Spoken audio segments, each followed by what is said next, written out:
ஒருத்தன் கோயிலுக்குள்ள வராதே தீட்டுங்க. கோயில கட்டினவன் யாரு? நான்.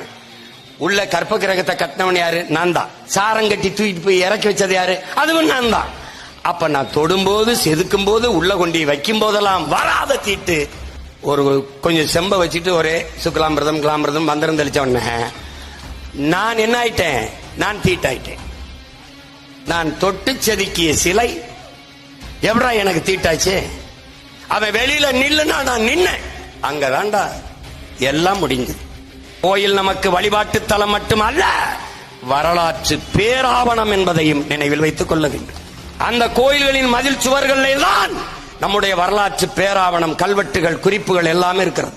ஒரே நேரத்தில் வழிபாட்டிலிருந்தும் மொழியிலிருந்தும் வரலாற்றில் இருந்தும் திட்டமிட்டு வெளியேற்றியவர்கள் இந்த இந்திய திராவிடர்கள். அவன் உள்ள வராத தீட்டுனா இவன் போகாத முட்டாள் தான். நல்லா கவனிச்சிட்டியா?